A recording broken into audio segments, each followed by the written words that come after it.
सात संगत जी, प्यार से कहना धन निरंकार जी। सात संगत जी, हम ये नहीं जान सकते कि कब प्यारे सात संगत जी सतगुरु के रूप में आकर, संत महात्माओं के रूप में आकर हमें कैसे शिक्षा, हमें जीवन जीना सिखा देते हैं।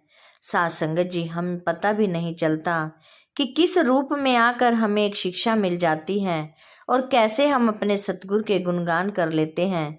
सात संगत जी, संत जब तक शरीर में रहते हैं यह नहीं कहते कि हम गुरु हैं।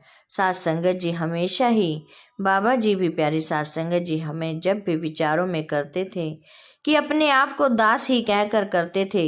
सात संगत जी, वो दास बनकर ही रह जाते हैं।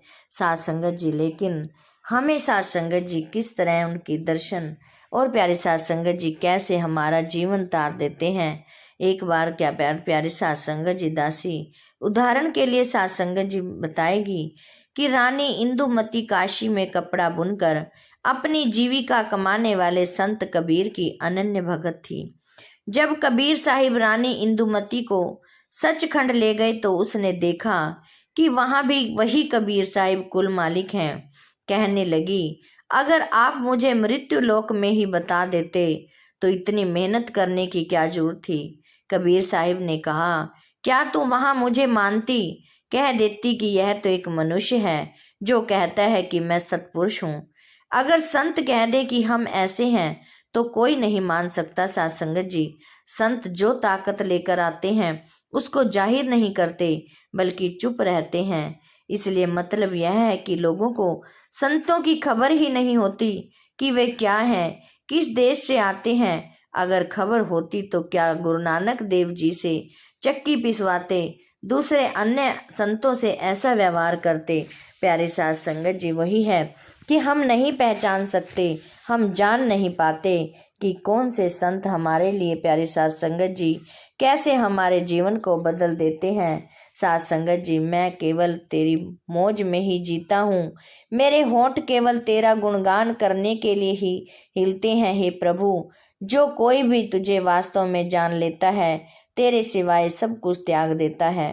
प्यारे सात संगत जी, जब प्यारे सात संगत जी हम जान लेते हैं कि हमारा सतगुरु ये पीर पैगंबर यही है प्यारे सात संगत जी, तो हम प्यारे सात संगत जी समझ जाते हैं और सात संगत जी फिर वास्तव में ही हम उनसे प्यार कर बैठते हैं, वास्तव में ही जान लेते हैं। फिर प्यारे सात संगत जी उनके सिवाय हमें कुछ नजर नहीं आता।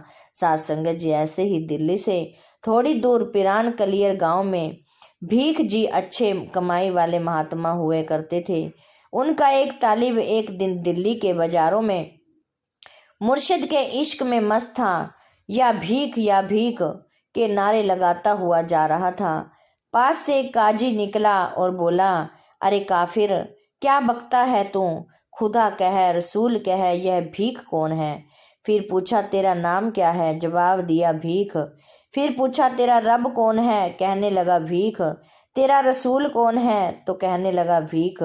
इतने में काजी के साथ और भी बहुत से भी लोग इकट्ठे हो गए जिन्होंने उस तालिब के द्वारा बोले शब्दों का बहुत बुरा मनाया और उसकी भूल सुधारने के लिए उसे घसीटते हुए मस्जिद में ले गए। वहां उल्मा ने उसे काफिर ठहराते हुए उसको कत्ल करने का फतवा दे दिया।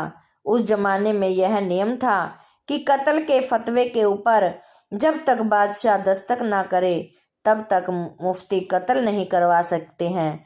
फतवा देखकर बादशाह के आगे पेश किया। अकबर बादशाह का राज्य था।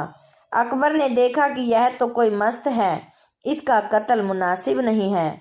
पूछा, तेरा खुदा कौन है, जवाब दिया भीख। फिर पूछा, तेरा रसूल कौन है, कहने लगा भीख। उन दिनों बारिश नहीं हुई थी, बड़ा अकाल पड़ा हुआ था। अकबर ने कहा, अपने भीख से बरसात तो करवा दो। वह बोला, पूछ लूंगा। फिर पूछा, कब, कहने लगा कि परसों तक बता दूंगा। सात संगत जी, बादशाह ने हुक्म दिया कि इसको छोड़ दो। उल्मा कहने लगे कि यह भाग जाएगा। अकबर ने कहा, परवाह नहीं, भागने दो। सात संगत जी, तालिब ने जंगल में जाकर अपने मुर्शिद का ध्यान किया। मालिक की मौज बरसात हो गई। अगले दिन खुद बादशाह की कचहरी में हाजिर हो गया। बादशाह ने कहा कि बारिश हो गई। वह बोला, भीख ने करवा दी। बादशाह ने कहा, कुछ मांगो। वह बोला, भीख के सिवाय मुझे किसी चीज की जरूरत नहीं। बादशाह ने उसका इतना मुर्शिद प्यार देखकर 21 गांवों का पट्टा उसके मुर्शिद के नाम करवा दिया और अपने नौकरों के हाथ पट्टा साईं भीख के पास भेज दिया। यह देखकर सब हैरान हो गए कि उस तालिब ने पट्टा वापस बादशाह को लौटा दिया और कहा, हुजूर, मेरे मुर्शिद की नज़रों में इन गांवों की कोई अहमियत नहीं, क्योंकि ये सब दुनियावी चीज़ें हैं। मैं बड़े अदब से इन्हें आपको वापस करता हूँ। प्यारी साध संगत जी, अकबर बादशाह महात्माओं की प्रवृत्ति से अच्छी तरह परिचित था, फिर भी उसने अपने कुछ आदमियों के हाथ वह पट्टा भीख को भेज दिया। फिर जब तालिब अपने मुर्शिद के पास पहुंचा तो मुर्शिद से पूछा, देख तूने क्या मांगा बारिश। उस वक़्त तू अगर कहता कि मुझे बली बना दे, कुतुब बना दे, औलिया बना दे या कुछ और कहता तो मैं तुझे वह भी बना देता। जिस वक्त तूने मेरा ध्यान किया, मेरा ध्यान अपने मुर्शिद में था और मुर्शिद का ध्यान दरगाह में। तालिब ने कहा, हजरत, मुझे किसी चीज़ की ज़रूरत नहीं, मुझे तो सिर्फ आपकी ही ज़रूरत है। प्यारी साध संगत जी, ऐसे ही हमें मांगने की जांच आ जाए। साध संगत जी, हम जब भी कुछ कमी दिखती है तो हम मांगने के लिए खड़े हो जाते हैं। प्यारी साध संगत जी, कभी ये नहीं मांगते कि हे मेरे सतगुरु दीन दयाल, आपकी चरणों में ही मेरे श्वास जाए, आपकी ही रजा मेरे साथ रहे। साध संगत जी, कभी हम ऐसा नहीं मांगते कि मैं तेरे जीवन में, प्यारी साध संगत जी, बस एक आपको ही पालूं, आपके ही दर्शन करती रहूं। साध संगत जी, ऐसा नहीं हम मांग सकते। हर समय प्यारी साध संगत जी, हमें दुनियावी चीज़ों की ही जरूरत पड़ती रहती है और वो ही प्यारी साध संगत जी हम मांगने के लिए बैठ जाते हैं। साध संगत जी, कोई भी घर में त्रुटि हो या प्यारी साध संगत जी कुछ शरीर में परेशानी आ जाए तो साध संगत जी हम सेवा सिमरन करने बैठ जाते हैं और यही कहते हैं कि हे मेरे सतगुण दीन दयाल, मेरी ये कमी पूरी कर या वो कमी पूरी कर। प्यारी साध संगत जी, आओ साध संगत जी, हमें मांगनी आ जाए कि हमें किस तरह से मांगनी है। यदि प्यारी साध संगत जी हम सतगुरु को ही मांग लेंगे कि तेरी रजा में हम राजी रहें, तेरे हुक्म पर हम चल सकें, यही यदि मांग लेते हैं तो सारी साध संगत जी कोई दुख नहीं आएगा, कोई परेशानी नहीं आती। साध संगत जी, मांगने को हम यही मांगते रहते हैं कि अपनी परेशानियां दूर हो जाएं।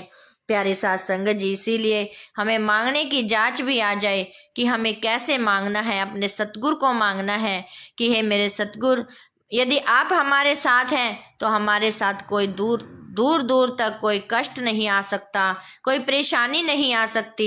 फिर तो प्यारे साध संगत जी करण करावण वाला आप ही है, आप ही जाने, आप ही करे। प्यारे साध संगत जी, फिर हमें कोई चिंता लेने की ही कोई जरूरत नहीं है। लेकिन साध संगत जी हम ऐसा नहीं करते, हम तो सिर्फ दुनियावी चीज़ों में लगे हुए हैं। आज मेरे पास घर नहीं है, आज मेरे पास गाड़ी नहीं है, तो आज मेरे पास बंगला नहीं है। साध संगत जी इन्हीं चीज़ों में ही प्यारे साध संगत जी उलझे हुए हैं। साध संगत जी, दासी भी अपने लिए यही मांगती है कि दासी को भी मांगनी आ जाए कि हमें किस को मांगने से, कहाँ क्या मांगने से दुनियाई सारे सुख मिल सकते हैं। दुनियाई सारे सुख वहीं मिल सकते हैं जो हम प्यारी साध संगत जी सतगुरु को ही पालें, सतगुरु को ही अपने संभाले। प्यारी साध संगत जी, सतगुरु के अंदर ही हम रम जाएं, सतगुरु के वचनों पर रम जाएं। साध संगत जी, दासी इन्हीं वचनों से आप जी से इजाजत चाहेगी। दासी के चैनल को भी जरूर सब्सक्राइब कर देना। साध संगत जी, दासी ताकि आप जी के साथ जुड़ी रहे और आप जी का प्यार लेती रहे। साध संगत जी, प्यार से कहना, धन्य निरंकार।